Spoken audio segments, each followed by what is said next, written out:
Այս տարվա 4 ամիսներին 5-րդ մահվան դեպքն է գրանցվել բանակում, խաղաղ պայմաններում։ Այս անգամ նույնպես նախ Շամշան Քոմը առաջինը հայտնեց լուրը, տեղեկացնելով, որ մահացել է 19-ամյա Նարեկ Հակոբյանը։ ՊՆ-ն միայն ժամեր անց հաստատեց տեղեկությունը, գրում է Ազատությունը։ Շամշան Քոմի տվյալներով դեպքը տեղի է ունեցել 3 առաջի օրը ժամը 16:00-ի սահմաններում։ Զինծառայողը մահացել է զինվորական հոսպիտալ տեղափոխվելու ճանապարհին։ Ֆոտոլրագրողի տեղեկություններով նա հոսպիտալ է տեղափոխվել Նուբարաշանիկ պոլիգոնից, հրազենային վնասվածքով։ Ազատությունի տեղեկություններով զինծառայողը Երևանից է եղել։ Քննչական կոմիտեն քրեական վարույթ է հարուցել ինքնասպանության հասցնելու հոդվածով։ Կատարվում է նախաքննություն դեպքի հանգամանքները պարզելու համար։ Այլ մանրամասներ չեն փոխանցում, պարզ չէ, արդյոք կան ձերբակալվածներ կամ կասկածյալներ։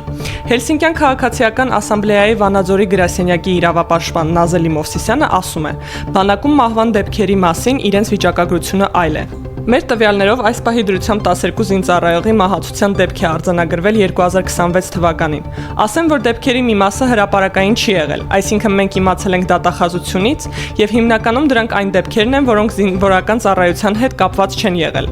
ասաց Նազելի Մովսիսյանը։ Մանրամասները սկզբնաղբյուրի կայքում։